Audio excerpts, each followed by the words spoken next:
Elias e Eliseu me intrigam desde a juventude, desde meus primeiros passos na vida cristã. O que os unia? O que fez Eliseu seguir após Elias e deixar a estrutura segura e confortável para trás? Não havia uma estrutura para os manter juntos? Não havia medo, não havia promessas, não havia recompensas, não haviam certezas. O que havia então? Certa vez, achei que a resposta estaria na personalidade cativante de Elias. Talvez na sua camaradagem, sabedoria, estratégia, no poder, na recompensa. Mas tudo isso esqueci ao entender mais tarde que o melhor dos mestres, o mais cativante, poderoso, estratégico, sábio e amigo, simplesmente foi traído e abandonado na hora mais crucial. Na hora mais importante, um discípulo o traiu e os outros 11 o deixaram. Então, o que havia entre Elias e Eliseu para sustentar o discipulado? Então eu entendi, e é isso que vou compartilhar com você sexta-feira, nosso convidado de honra. Venha se maravilhar, venha ser tocado também com o segredo que uniu Elias e Eliseu, até o momento da unção dobrada. Eu te pergunto, você que desfruta deste vídeo, tem um sonho, um chamado, um propósito? Pensa num destino profético? Talvez precise de unção dobrada para realizar tudo. Talvez precise compreender o segredo do discipulado. Então venha para o dia D, sexta-feira, mas venha com coragem, pois o chamado dia D sempre foi um dia de grandes decisões.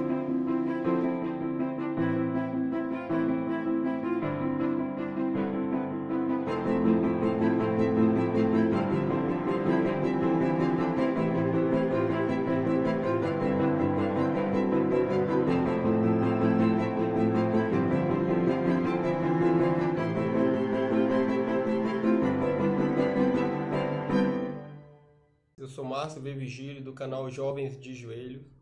Como nós anunciamos ali no Instagram, 7h30, nossa live. Hoje um tema importantíssimo, o segredo do discipulado. Gente, o que é o discipulado? É uma ferramenta? O discipulado é uma estratégia? O que é o discipulado? Vamos lá. Antes da gente começar, eu vou dar uma pequena pausa e nós vamos fazer uma pequena oração, beleza? Eu te convido a orar comigo. A gente às vezes tem um dia correndo e às vezes chega diante de Deus assim meio que assustado, né? Meio que caindo da cama. Mas eu te convido a gente parar um minutinho para fazer uma oração. Vamos lá? Senhor Jesus, Paizinho querido, Todo-Poderoso, nós te agradecemos porque o Senhor está no controle de tudo. O Senhor está no controle de todas as coisas. Como é difícil parar diante do Senhor e acalmar o nosso coração. Mas nesse momento, nós dizemos à nossa alma, aquieta a alma e confia no Senhor. Nós entregamos, Pai, a nossa vida ao Senhor. Nós entregamos cada necessidade. Nós somos carentes da Tua presença, somos carentes da palavra, somos carentes da revelação do Senhor. Então hoje, fala conosco, fala com a gente aqui desse lado, fala com o nosso querido amigo aí do outro lado, com quem está nos ouvindo, e ministra essa palavra poderosamente. É o que nós oramos e te agradecemos. Enquanto nós estamos aqui na live, nos alimentando da palavra do Senhor, vai cuidando, Senhor, do que nós tanto precisamos. Amém, Jesus. Vamos lá, primeiramente um grande abraço aí, Bárbara, um grande abraço, Stephanie e Yuri, né? Eu acho que os dois estão aí. E aí eu quero te desafiar. Vamos lá. O que é o discipulado? Gente, quando a gente fala em discipulado, a primeira coisa que vem à mente é uma estratégia, é uma metodologia, né? É um mecanismo, é um evento da igreja, é um modismo de época, é uma estratégia que determinada igreja aborda e determinada igreja não considera tanto. E aí é algo que Deus colocou com muito fervor no meu coração. Eu te convido para deixar a Bíblia aberta aí no livro de Ruth, hein? Vamos lá. Mas eu quero perguntar, o que une um discípulo a um discipulador? E aí algumas coisas me saltaram à mente. Vamos lá. Se você quiser responder aí, pode responder. Eu vou ler aqui com o maior carinho. O que você acha que une um discípulo a um discipulador? O que une alguém a um líder? Primeira coisa que vem à mente quando a gente faz essa pergunta. Ah, mas a amizade. Poxa, a amizade é legal. É muito bom você ter uma amizade, é muito bom você falar assim, eu gosto tanto dessa pessoa, ela é tão simpática, por isso que a gente caminha junto. É, mais ou menos. Vamos lá. Talvez você possa dizer assim, é a recompensa. O discipulador pode dar posições ao discípulo. É uma consideração. Mas, poxa vida, isso seria uma relação muito interesseira, né? Um discipulador, um líder poder te dar uma posição no reino de Deus, poder te dar uma posição na igreja, né? Poder te dar uma chance de algo. E aí, acho que a Babi me respondeu aqui, né? Um propósito. Olha só, hein? Um propósito é algo a pensar, hein? Vamos subir aí e ficar perguntando um propósito. Ou, essa é boa também, ó. A sabedoria no relacionamento. Quem não gosta de andar com gente sábia? Gente, é legal demais você andar quase com alguém que é um guru. Sabe um guru? Você está passando por uma crise no trabalho e você fala com aquele líder e ele dá aquela resposta e ele diz, vai lá e faça isso. Aí você corre no trabalho, você faz o que ele pediu e dá tudo certo. Mas isso é um guru. Você está em dúvida se casa ou não casa e você fala com aquele líder, ele dá aquela resposta e dá tudo certo. Mas que sabedoria esquisita é essa? Será que é isso que une mesmo? E aí, o calor humano. Gente, o calor humano é terrível. Eu falo isso para vocês porque eu passei por essa experiência. Onde eu saí de Goiânia, né? Então eu deixei uma igreja lá que eu gostava muito. Eu sofri muito com essa questão de calor humano. Sabe por quê? Porque você se apega às pessoas, você se apega ao lanche, você se apega à estrutura, você se apega aos amigos, você se apega àquela saidinha no final do culto, você se apega aos eventos. E aí você se sente acolhido, se sente em casa naquele lugar. Calor humano puro. Mas calor humano. E aí teve uma outra que essa talvez seja a melhor. A estrutura. E aqui tem uma grande pegadinha, né? Mas o que é a estrutura? É quando a sua igreja trabalha de forma rígida quanto ao discipulado. Uau! Então quer dizer, discipulado, ele funciona se há uma estrutura por trás dele. Talvez. Sabe por quê? Porque há uma pegadinha nessa questão de estrutura. Porque quando você vai para a palavra de Deus, os maiores discipulados, eles não tinham estrutura. Não era uma ordem, não tinha um método de punição, não tinha um método de certo e errado, e não tinha um método de tempo. Muito pelo contrário. Ele tinha uma direção. Então, até aqui a gente vai quebrando alguns paradigmas sobre o discipulado. A relação do discipulado, gente, ela tem que ser muito maior do que tudo isso.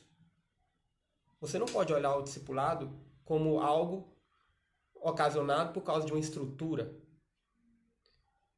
Você não pode olhar o discipulado como algo ocasionado por causa de calor humano, senão você vai ficar refém de calor humano.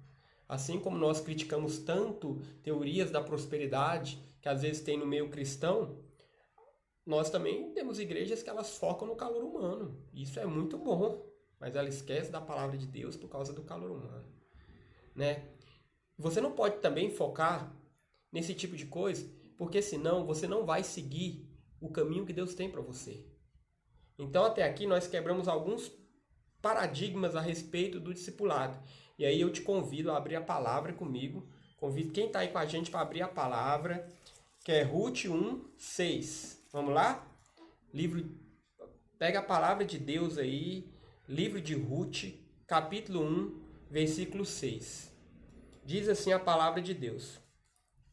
Um dia Noemi soube que o Senhor tinha ajudado o seu povo, dando-lhe boas colheitas. Então ela se aprontou para sair de Moabe com as suas noras. Elas saíram a fim de voltar para Judá. Mas no caminho Noemi disse às noras: Volte para casa e fiquem com as suas mães. Que o Senhor seja bom para vocês, assim como vocês foram boas para mim e para os falecidos. O Senhor permita que vocês casem de novo e que cada um tenha o seu lar.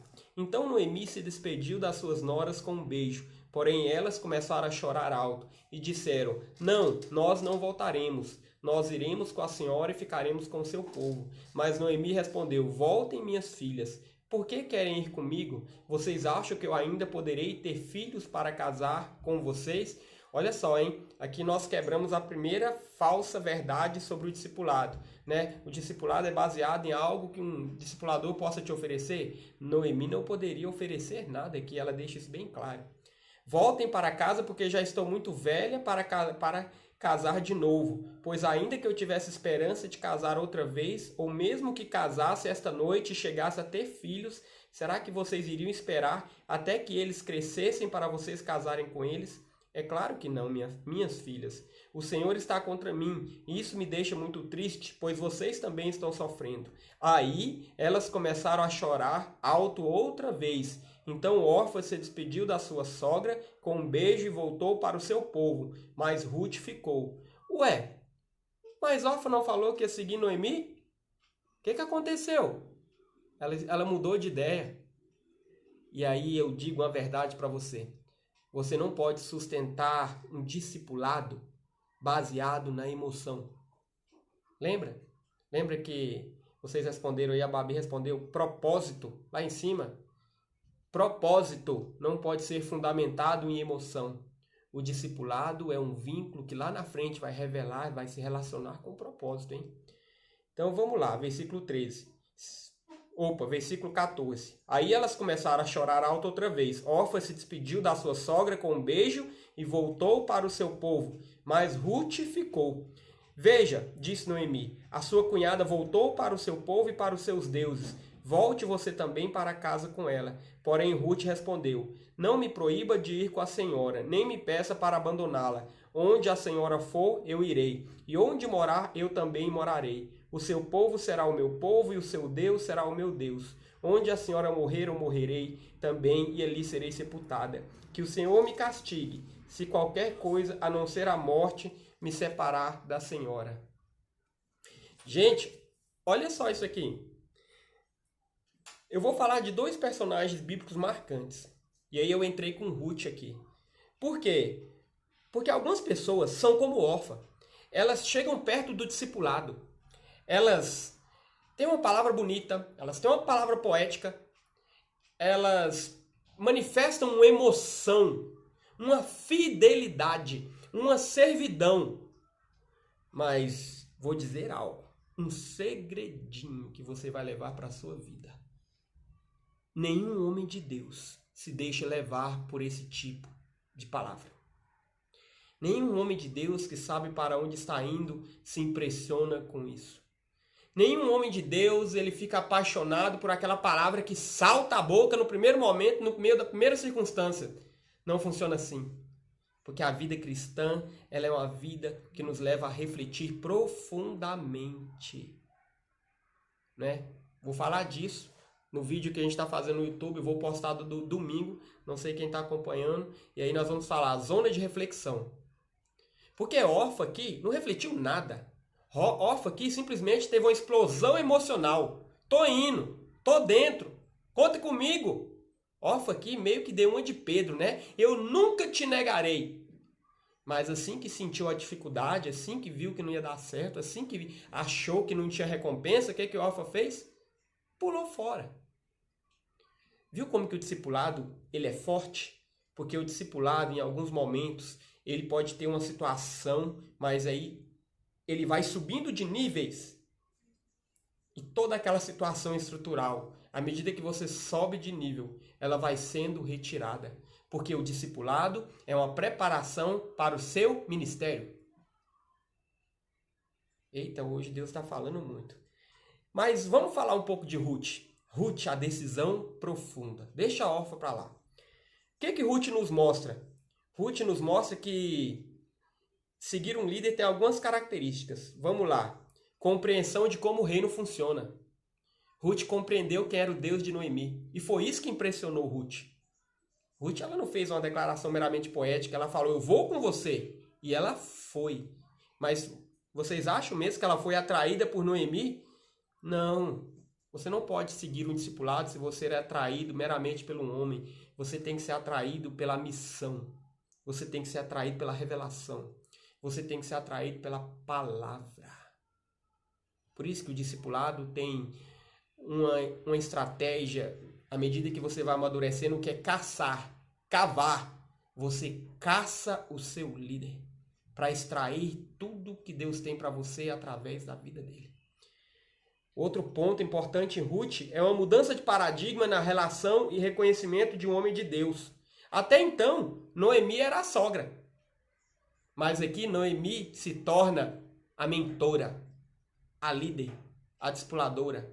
Noemi se torna a mulher que contém o norte de Deus, a mulher que sabe para onde ir no meio da crise. Noemi se torna a mulher que sabe muito bem a importância de Belém. Olha como ela compreendeu Noemi de uma forma diferente. Viu como que o discipulado é muito mais com estratégia? Num terceiro ponto, Ruth ela tem sede de destino profético. Noemi volta para Belém. Belém, casa de pão. Belém é o lugar onde Deus se manifestava. E Ruth volta com Noemi. Sabe o que acontece quando nós abandonamos o discipulado? Aí nós entramos na zona de estagnação. Está lá no YouTube. Nós estagnamos. Nós fazemos um monte de coisa na igreja. Nós nos envolvemos com um monte de ministério. Nós entramos numa zona de conforto legal, onde nós já sabemos agradar a maioria das pessoas ali na igreja, mas por dentro nós sabemos que estamos parados. Nós meio que esquecemos essa questão de propósito, de destino profético. Nós ficamos flutuando na vida cristã entre um pecadinho e um pecadão, entre uma crise, entre uma vitória e uma derrota, como se isso fosse normal. Não, não é normal. Outro ponto crítico que eu amo em Ruth, que é a quebra do misticismo. Sabe como Ruth percebeu a grandeza de Deus? Não foi com experiências sobrenaturais. Vocês acham mesmo? Você acha que Ruth viu um anjo com a espada de fogo dizendo, vá minha filha para Belém, lá eu te darei um marido? Não teve nada disso. Nós somos místicos demais. Ruth, ela percebeu a grandeza de Deus através da vida de Noemi. E aí entra uma chave que nós muitas vezes não percebemos. Nós ficamos atrás de ouvir a voz de Deus através de anjos. Nós entramos no nosso quarto, queremos ouvir a voz de Deus audível, né? Para a gente contar para todo mundo essa experiência.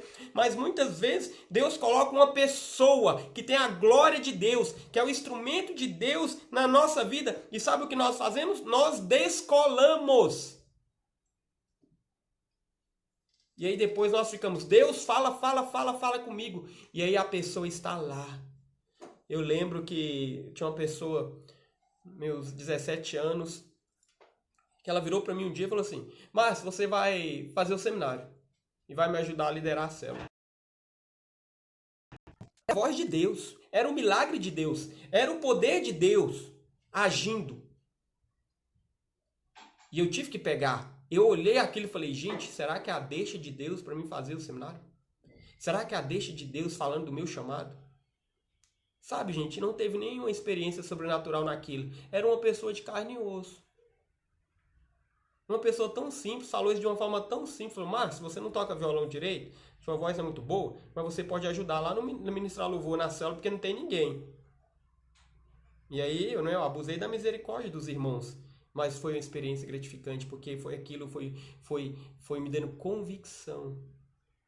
Então, gente, às vezes, nós ficamos impressionados quando alguém vai dar um testemunho e fala, eu vi um demônio, eu vi um anjo, e a gente fica impressionado com essas experiências sobrenaturais.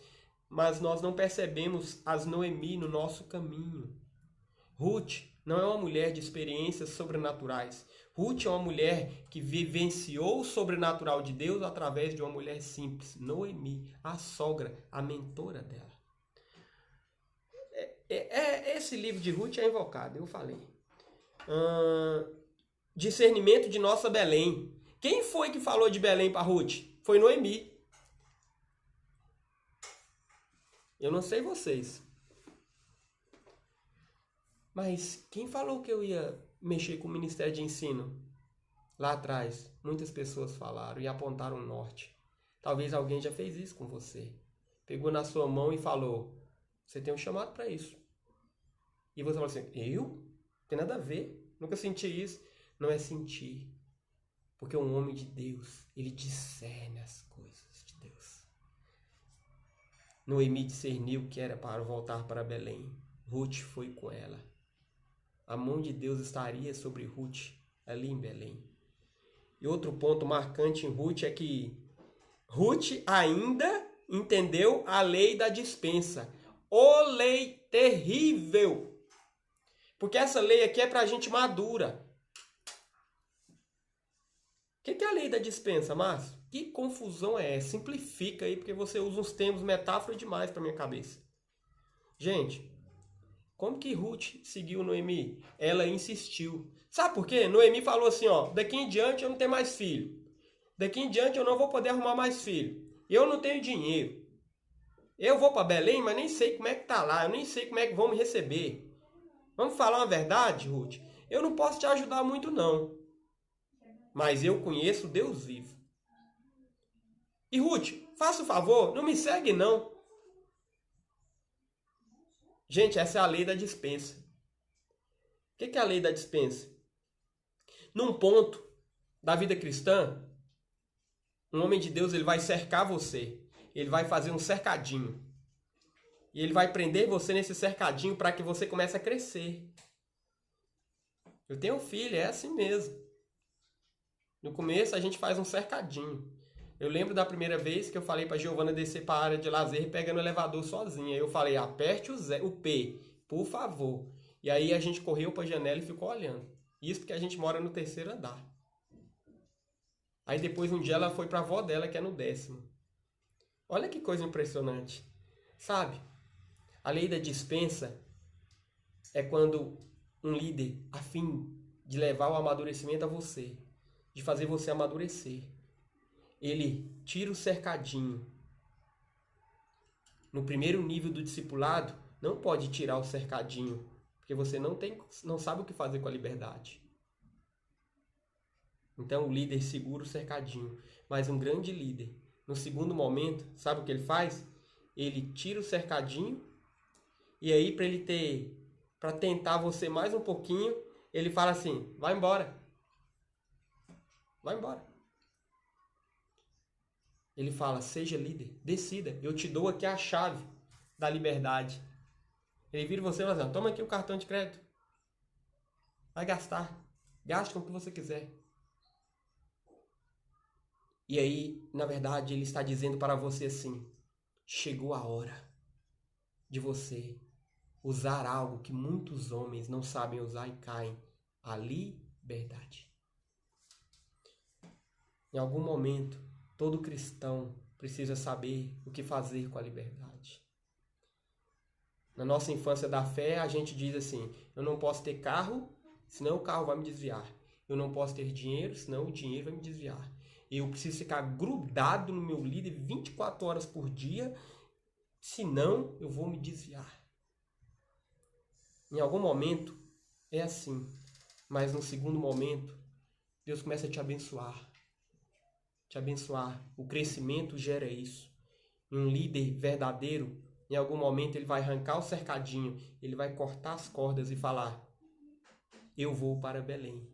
Ele ainda vai dizer assim, vem comigo não. Belém é só para líderes. E ele vai. E aí você fica naquela. E aí, o que eu faço agora? Meu líder foi para Belém. E ele falou que Belém é só para líderes. Eita, hein? Abra a Bíblia aí comigo. A gente está vivendo essa lei ou é só impressão? Gente, que perguntas terríveis, hein?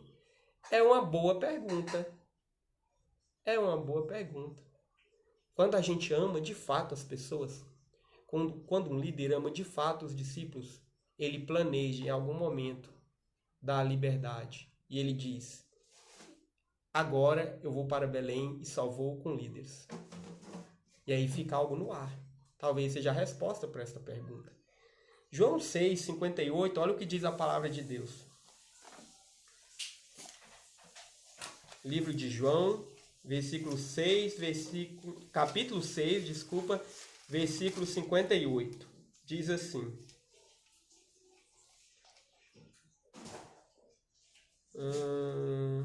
João, capítulo 6, versículo 58. Me perdi aqui, desculpa.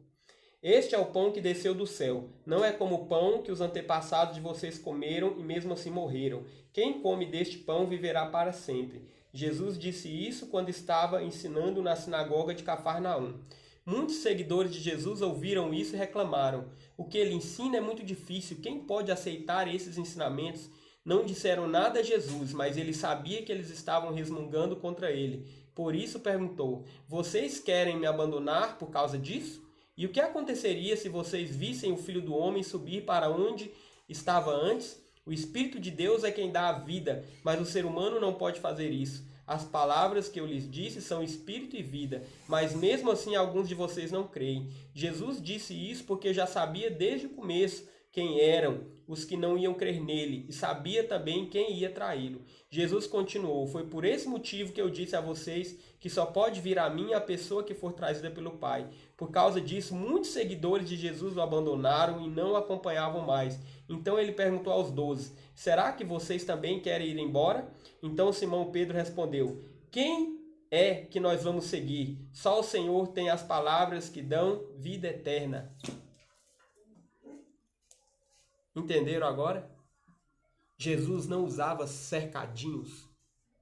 No seu ministério, você que está me ouvindo, você que vai me ver no YouTube, não há cercadinhos. Poxa, Márcio, mas eu quero trabalhar só se for assim. Você vai me cobrar? Você vai me cercar? Não, porque eu acredito. Eu acredito no seu crescimento. Eu acredito que você vai usar a liberdade para rendê-lo aos pés de Cristo. Jesus aqui arriscou perder os 12. Mas é porque ele via lá na frente o que seriam. Jesus aqui, ele estava formando aquele Pedro, aquele João da ilha de Patmos, um homem maduro. Por isso que ele falou, ei, quer ir embora? Pode ir. Mesma coisa que Noemi fez. Porque eu estou formando líderes. Líderes não têm cercadinho. A palavra de Deus é forte, né? Vamos para a segunda parte? Nós começamos 7h30, então nós temos aqui mais uns 25 minutos. A segunda parte é o exemplo de Eliseu. Quem me segue sabe que eu amo Eliseu e Elias. Eu sou apaixonado. Deus fala muito comigo em Eliseu e Elias. Eu sempre aprendo um pouco mais.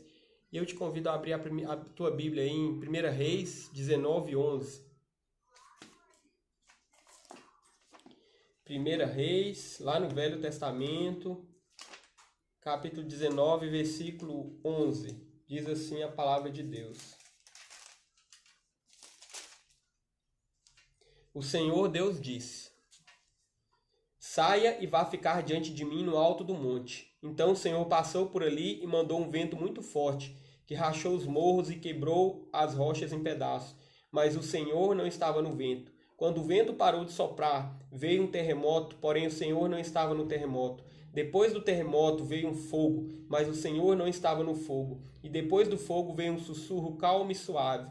Quando Elias ouviu o sussurro, cobriu o rosto com a capa, então saiu e ficou na entrada da caverna, e uma voz lhe disse, o que você está fazendo aqui, Elias? Ele respondeu, ó Senhor, Deus Todo-Poderoso, eu sempre tenho servido a ti e só a ti, mas o povo de Israel quebrou a sua aliança contigo, derrubou os teus altares e matou todos os teus profetas. Eu sou o único que sobrou e eles estão querendo me matar. Então o Senhor Deus disse, volte para o deserto que fica perto de Damasco. Chegando lá, entre na cidade e unja Azael como rei da Síria. Unja Jeú, filho de Ninsi, como rei de Israel, e unja Eliseu, filho de Safate, de Abel-Meolá, como profeta, para ficar em lugar de você.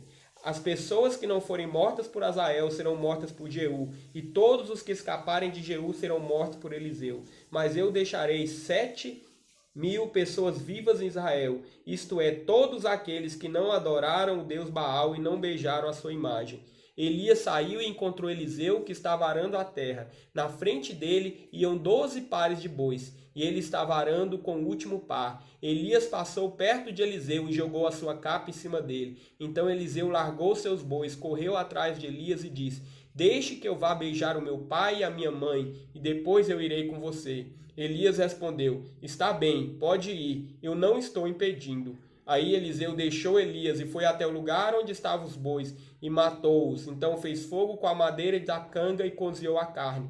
Depois deu a carne ao povo. Eles comeram. Então saiu e foi com Elias e ficou trabalhando como seu ajudante.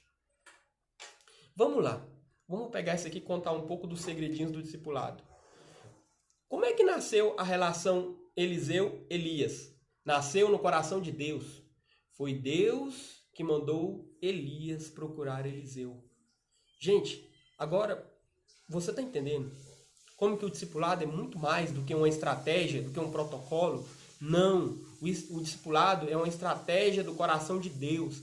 Quando Deus quer continuar um chamado, quando Deus quer despertar uma visão, quando Deus quer levantar governo na terra, Ele opera o discipulado. Por isso que o discipulado é muito poderoso. Gente, eu não sei se eu dei um alô para Sarinha. Oi, Sarinha, boa noite. Oi, Carolzinha, tudo bem? Prazer ter você aqui com a gente. E outro ponto importante é que o discipulado envolve sucessão e continuação do governo de Deus na terra. Entenda algo. Por isso que o discipulado ele não é algo para ser rompido. Porque Deus, quando chamou Eliseu para andar com Elias, Deus estava vendo lá na frente o profeta que se levantaria para continuar a obra. Jovem que está me escutando, põe uma coisa na sua cabeça. Deus coloca homens do seu lado para você continuar uma obra. Para algo não morrer durante o caminho, para não se perder. Nenhum ministério nasce sozinho, nenhum ministério nasce isolado. Todo ministério tem marcas de homens de Deus que passaram pela nossa vida. E aí, outro ponto importante que eu falo para vocês, que é a atitude de Eliseu. Olha que impressionante, que impactante a atitude de Eliseu. Eliseu, ele resolveu seguir Elias por decisão própria. A Cris colocou aqui, é verdade. Saudade mesmo da Carolzinha. Carolzinha foi nossa primeira discípula. Há muitos anos atrás. Saudade, viu, loira? Gente, Eliseu, ele entrou no discipulado abrindo mão de algo, ele matou os bois. Deixa eu dizer algo para você. Nenhum discipulado, o discipulado começa quando você faz um investimento. Mas aí há uma lei no discipulado. O discipulado se sustenta quando você continua investindo. Mas chega um ponto no discipulado que você fica até bravo pelo investimento que você tem que fazer. Eliseu não matou só bois. Eliseu começou a matar a sua vida. Ele foi e andou com Elias.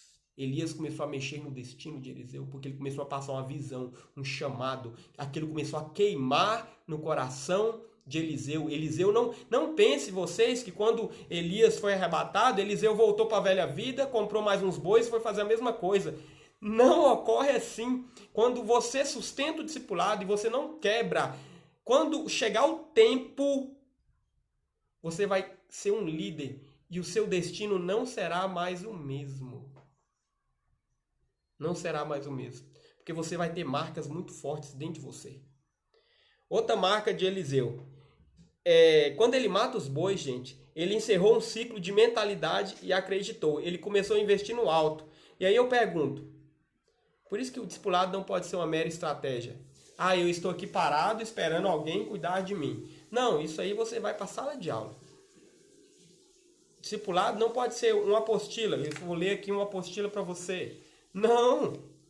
Discipulado cria um vínculo de continuidade, de chamado, de missão, de marcas profundas. E o discipulado um dia o seu discipulador investiu muito para seguir um líder. Se você não entender o mecanismo do investimento, é impossível você compreender e manter o discipulado. O discipulado é muito caro.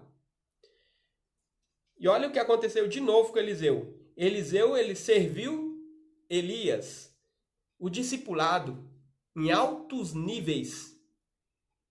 Para estar próximo do seu líder vai envolver serviço. Poxa, mas será que esse serviço aí foi o segredinho de Eliseu para falar assim, Elias, eu quero a unção dobrada? Claro que foi. Se você não consegue servir, esquece, você não vai ter a unção de quem um dia andou com você. Você não vai ter o manto. Você não vai ter continuidade. Você não vai entender o propósito. Você vai achar que foi uma temporada de uma época de verão. Ou você vai começar a achar que o discipulado é uma estratégia legal, algum modismo que te falaram. Para com isso. Jesus, o mestre por excelência, usou o discipulado. O discipulado é muito mais do que uma estratégia. E aí eu convido vocês para a terceira parte. Tá legal aí? Estão entendendo? Tem alguma pergunta aí? Rosa, foi nossa discípula 20 anos atrás, né? 15 anos atrás. Alguma pergunta aí? Podemos? Vou para a terceira parte. Nós estamos chegando perto da conclusão e eu vou responder a pergunta. O segredo do discipulado. Então vamos lá. 1 Pedro 1, 4, 7. Se quiser abrir aí comigo, 1 Pedro, capítulo 1, versículo 4 a 7, diz assim. Para uma herança que jamais perecer, macular-se ou perder o seu valor.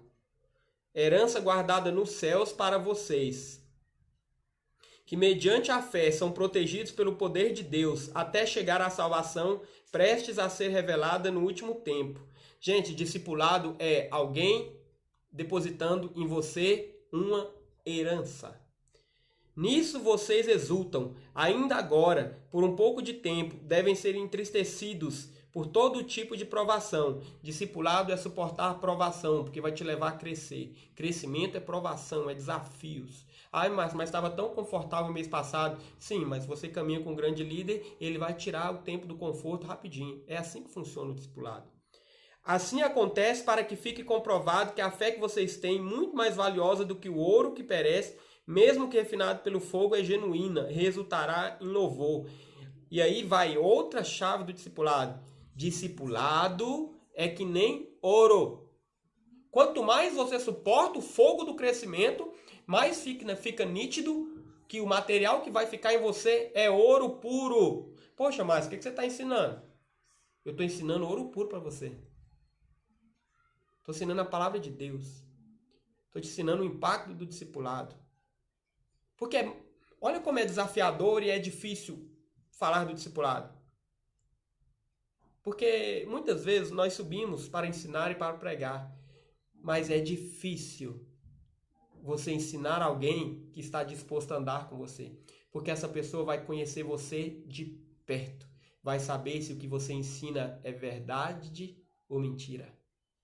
É desafiador para quem se propõe a discipular, porque tem que ter algo autêntico, e desafiador para quem se propõe a ser discipulado. É por isso que muito jovem não quer ser discipulado. Por quê? Porque o discipulado ele quebra a nossa zona de conforto completamente. Então, quero fazer uma pergunta. Qual o segredo do discipulado? Alguém aí se propõe? Alguém aí tem coragem? Depois de tudo que nós falamos aqui? Qual o segredo do discipulado? Nós estamos indo para o nosso desfecho. Alguém aí? Algum corajoso? Nenhuma resposta, né? Então, eu vou dizer. O segredo do discipulado, e um líder verdadeiro vai fazer isso com você, é a liberdade. Márcia, você tá louco? Vai dar liberdade para mim? Claro que vou. Vou dar liberdade para que você se torne Ruth. Vou dar liberdade para que você se torne Josué. Vou dar liberdade para que você comece a manifestar os seus talentos.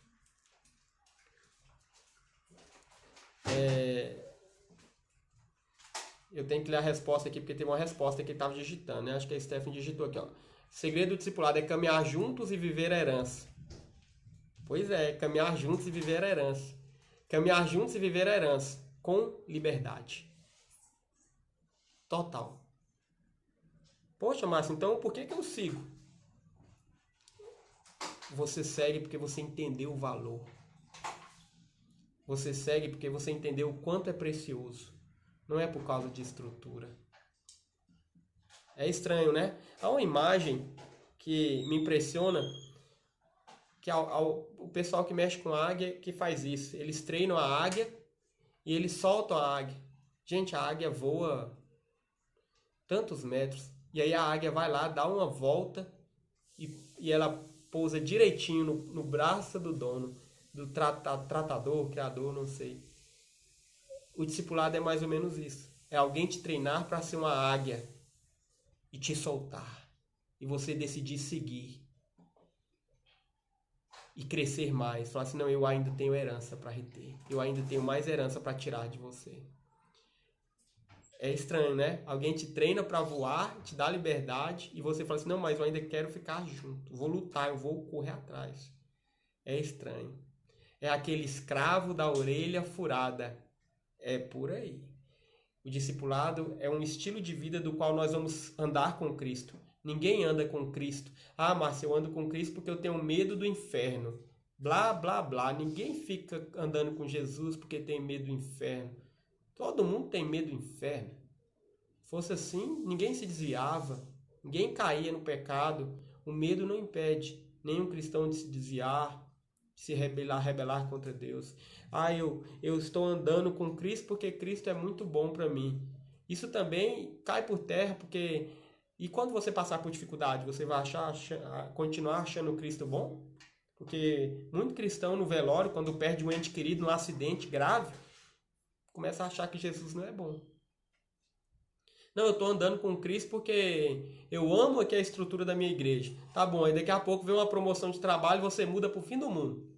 Tem que procurar uma igreja. Lá não tem filial da sua. Entendeu? Que estranho, né? Ah, como Deus é bom. Como Deus é bom. E aí, um discípulo só se tornará um líder, inclusive absorvendo o manto e a unção de seu líder, quando ganhar a liberdade. Então decidir por vontade própria perdê-la. Quando um líder decide investir em você de verdade, ele te dá a liberdade. Ele fala, vem se quiser. Paga o preço se quiser.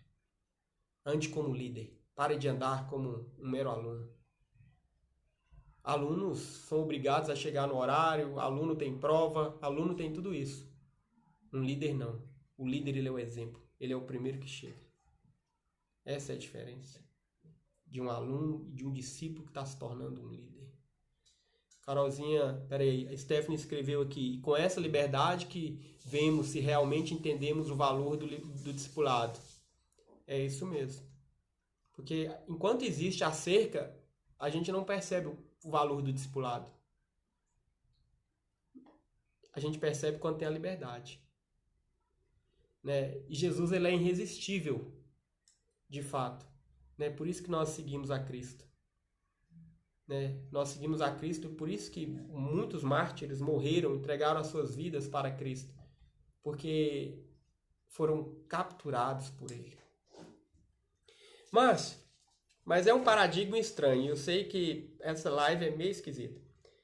Mas e a estrutura? Que estrutura? Nós acabamos de dizer que discipulado não pode ser movido por estrutura. Se para haver um discipulado, nós temos que ter uma bate-reunião, numa bate-caverna, num bate-dia, então isso não é discipulado. Isso é uma sala de aula. Em algum momento isso tem que ser jogado fora. Mas e as punições? Tem punição, gente. Vocês não acreditam, não, é? Sim. Eu já participei de um discipulado que quando você chegava atrasado, você pagava. Eu falei que já participei de um discipulado que tem punições. A gente teve uma pausa aí na internet. Não, discipulado não tem punição. Ah, eu estou fazendo isso aqui porque o líder vai me punir. Aonde? Isso não é discipulado, não. Mas, e as disciplinas? Não ande no discipulado por causa de disciplina. E os mecanismos? Esquece isso. Isso é para o começo da vida cristã. Então, vamos lá. Há níveis em caminhar com Deus. Do livre e espontânea vontade. Quando você se decidir prender a Ele, se prender à missão. Qual a sua missão? Você se decidiu se prender a ela? Os teus dons e talentos revelam um pouco da sua missão. Quando você se prender aos valores do reino. Quando o reino for tão importante para você que você vai decidir investir no reino. Opa, não estou dizendo aqui que você vai abandonar a escola, vai abandonar o emprego. Não, nada disso. Estou falando que você vai lutar para também investir no reino. Nos prender ao serviço do reino. Deus te chamou para servir. Nos prender a servir. E aí, olha o escândalo aqui, ó, um homem de Deus. Poxa vida. É isso mesmo. Se você quer ter um chamado, aprenda a servir um homem de Deus. Descubra como servir. Eu lembro de um líder que eu tive que eu não gostava das estratégias dele não, viu? Uma vez ele me chamou que ele ia capinar o lote todo dele. Foi ali, nosso discipulado a tarde inteira capinando. Misericórdia. Foi horrível, mas eu nunca esqueci. Nunca esqueci. Foi marcante.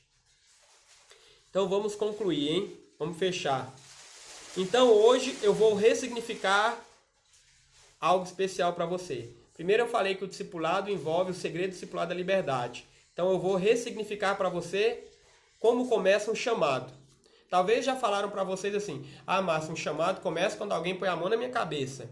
Bonito, poético. Um chamado começa quando eu descubro meus talentos. Mais ou menos. Um chamado começa quando alguém diz que eu tenho um chamado. Isso aí pode ser até o despertar. Mas um chamado começa não quando você descobre dons e talentos. Um chamado na sua vida vai começar quando você resolver servir um homem de Deus. É isso mesmo. Sabe quando você vai ganhar a missão e o chamado de Deus para a sua vida? O dia que você aprender a honrar a missão e o chamado de homem de Deus. Eliseu não nasceu Eliseu. Eliseu nasceu discípulo e servo de Elias. Josué não nasceu Josué. Josué nasceu discípulo e servo de Moisés. Ruth não nasceu da linhagem de Cristo. Ruth nasceu primeiro como serva de Noemi, como alguém que se dispôs a cuidar de Noemi. Até Paulo, lembrem de Paulo? Paulo nasceu como o homem que andava com Barnabé. Ah, Barnabé, hein? Que coisa. Quando Deus te dá um discipulador, e aí a gente já passou dessa fase, nós não estamos falando de estrutura, ele na verdade está te dando um chamado.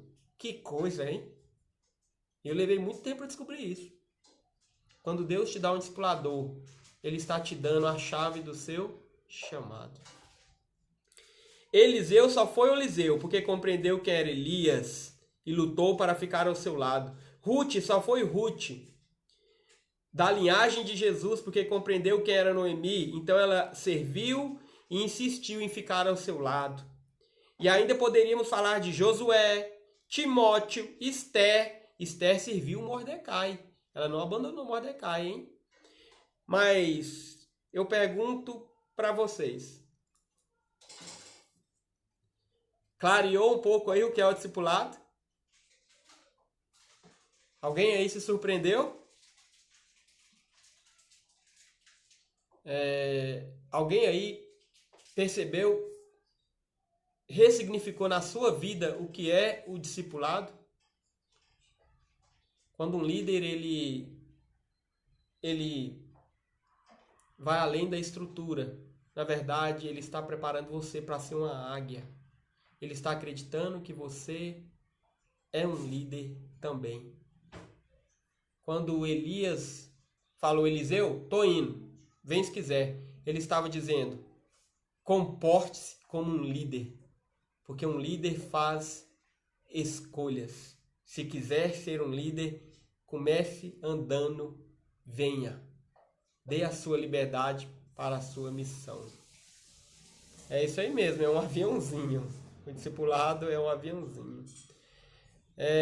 Eu vou deixar aqui algumas perguntinhas. Nossa live terminou aqui.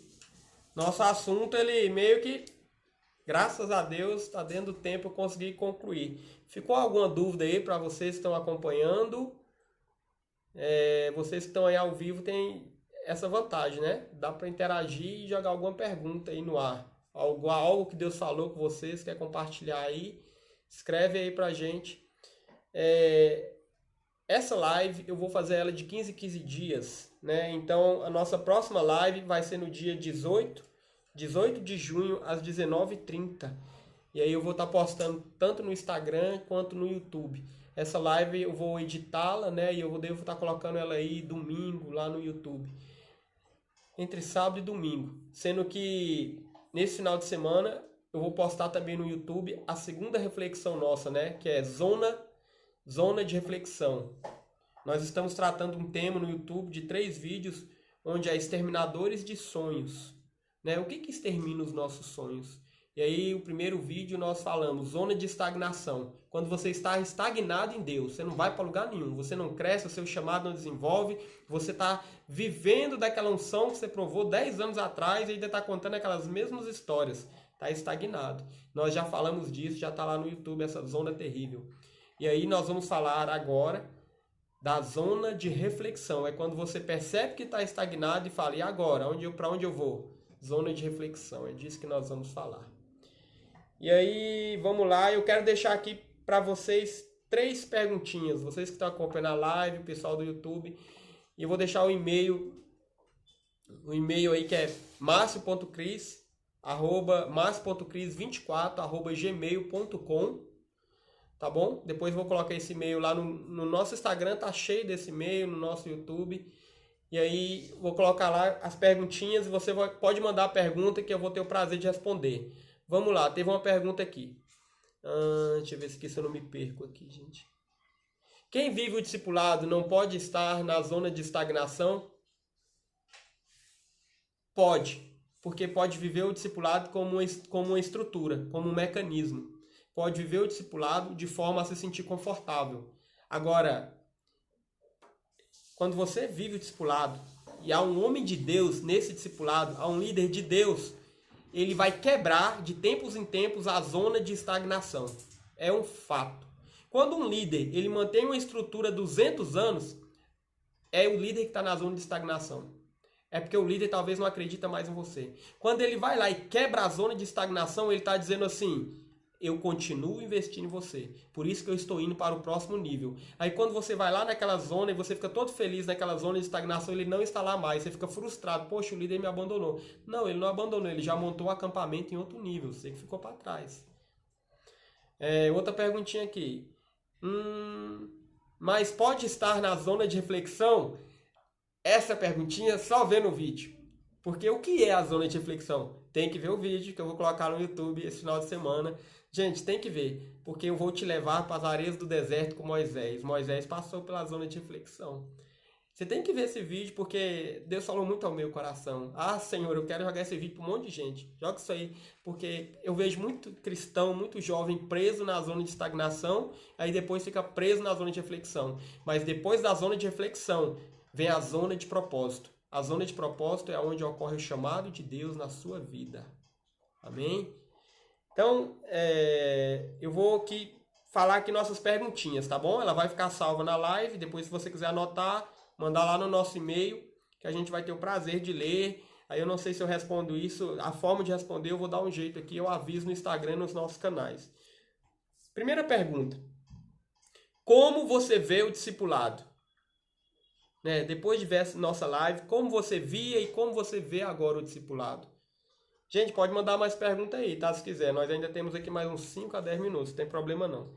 Eliseu, segunda pergunta. Eliseu teria sido um grande profeta sem ter andado com Elias?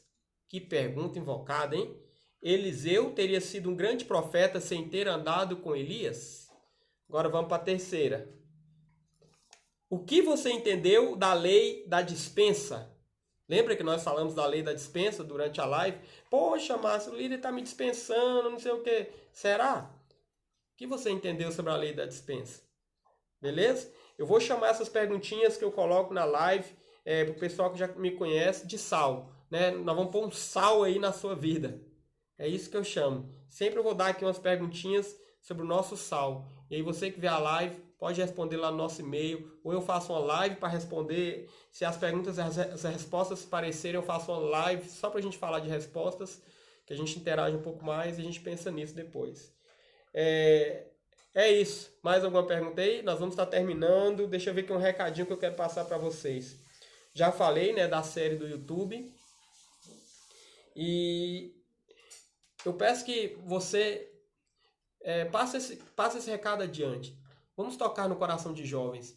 Nós temos o sonho de fazer jovens sonharem com o discipulado, com o chamado, de crescerem, parar com esse negócio de jovem gosta de entretenimento, misericórdia, joga isso fora. Jovem foi chamado por Deus para liderar, para exercer governo. Jovem não foi chamado para brincar de entretenimento gospel, não existe isso no reino de Deus. Mas tem uma pergunta aqui. Tem alguma relação o discipulado com poda? Pois é, gente, um verdadeiro líder, eu relaciono a poda com níveis, sabe? Quando Moisés morreu, Josué, a primeira coisa que Deus falou para Josué, meu servo Moisés é morto. Aquilo foi uma poda de Deus. Era Deus falando assim, pegue o que você aprendeu de Moisés e agora eu vou te dar uma unção e você vai exercer seu chamado. Então, a poda existe na nossa vida. O reino de Deus envolve muita poda. O crescimento envolve muita poda. Mas o que nós fazemos? Nós queremos que o líder nos lidere sempre do mesmo jeito. Mas se ele fizer isso com você, ele vai estar te sabotando. Porque para o líder te liderar sempre do mesmo jeito, ele vai ter que ficar estacionado. Se ele estacionar, ele sabota o ministério dele, o chamado dele, ele sabota o seu junto. Sabe aquela relação? Às vezes o líder, ele começa liderando tão bem, e aí daqui a pouco os liderados e ele formam uma verdadeira panelinha. Um clube da árvore. Um clube do bomba. Por quê? Porque o líder se sabotou, desistiu do seu chamado, porque ele gostou tanto daquele momento, que há momentos na nossa vida que são maravilhosos. E aí você se apega àquele momento e fica que nem um ursinho carinhoso, segurando. E aí o líder muitas vezes ele sabota, ele evita ir para níveis maiores para ele ficar com a galerinha. Só que quando ele faz isso, ele deixa de crescer e ele deixa de levar todo mundo ao crescimento. Complicado isso, hein? Poxa, Márcio, então aqueles líderes super simpáticos, super carinhosos, que eles parecem quando eu vejo ele junto com a galera líder, você nem sabe quem é um líder. Jesus sabia exatamente quem ele era. Um líder não perde a sua identidade. E ele não troca ela por um momento agradável, um momento político, um momento de ganhar um tapinha nas costas. Esqueça isso. Um líder é um líder. Né? Ele está forjando um chamado. Então ele se preocupa. O maior presente que um líder deixa na sua vida não é a amizade, as boas lembranças dos sorvetes que vocês tomaram junto. Mas é o chamado que você vai ter para levar por toda a vida e chegar lá diante de Deus e entregar nas mãos de Deus um dia. Esse é o maior presente, a herança. Alguém que vai deixar na sua vida chaves de herança. Esse é um papel de um líder na sua vida. Amém? Mais alguma pergunta aí? Vamos estar terminando. Eu vou fazer uma oração aqui. Lembrando que a gente vai estar deixando nossas lives lá no YouTube, né? E quer dizer que foi um prazer andar com você. Foi muito bom. Deus está trazendo esse momento na nossa vida. A gente está desfazendo acampamento e está fazendo um outro acampamento. O Instagram é uma ferramenta poderosa. Nós queremos tocar outros jovens com carinho que nós tratamos todos. Sabe, é maravilhoso estar aqui no Instagram hoje. Porque além de eu ter aqui a Stephanie, o Yuri, além de ter a Babi, a Sara aqui com a gente curtiu a Carolzinha também. A nossa discípula de 15 anos atrás. Gente, isso não tem preço. Isso é maravilhoso. Saber que a internet nos possibilita tocar no coração de tantas pessoas. Então, a gente ama muito vocês. A gente ama cada discípulo que passa pela nossa vida. É um presente de Deus. Ver cada discípulo crescendo, exercendo o seu chamado. E é isso que queima no nosso coração. Nosso coração é isso, né? A gente amava a Carolzinha lá atrás e ama do mesmo jeito, viu, Carolzinha? Aparece. E a gente chama a Stephanie, Yuri, a Babi, quem for ver essa live depois no YouTube. Você, jovem que está nos conhecendo através dos canais, entra aí. A gente vai ter o prazer de dar feedback para você. Convido você agora para a gente fazer uma oração e encerrar, beleza? Paizinho querido, muito obrigado pela presença de todos aqui. Muito obrigado por quem vai ver esse material depois lá no YouTube ou vai ver nos canais do Instagram. Muito obrigado pela minha família, pela minha esposa, que é incentivadora, ela é sonhadora comigo, acredita nesse chamado. Muito obrigado pela minha filha, Pai, que está sempre trazendo alegria para a minha vida também. Muito obrigado, Pai, por cada um que participou aqui. Muito obrigado pela Stephanie, o Yuri, a Bárbara, a Sarinha, que entrou aqui com a gente. Muito obrigado pela Carol. Muito obrigado por cada um, Pai, que vai ser tocado. Que essa live possa chegar em muitos corações, não para a glória do Márcio ou da Cris. Nós não nos importamos com isso, mas que corações possam saber o valor do discipulado. Muitas vezes a gente vê o jovem tão perdido, sem saber quem ele é, mas o discipulado é uma chave para dar destino. Que eles entendam isso. Muito obrigado, Jesus. Amém. Gente, é isso. Um grande abraço. Até a nossa próxima live, né? De 15 em 15 dias eu vou fazer essa live específica. E acompanhe os nossos canais, que a gente vai estar postando muitos recados lá. E se você quiser trocar ideia com a gente, manda no e-mail, manda no zap, que vai ser o maior prazer falar com você. Estamos aí para investir na sua vida. Um grande abraço e até a próxima. Eu vou editar esse material e ele vai para o YouTube. Amém? Um grande abraço a todos. Tchau.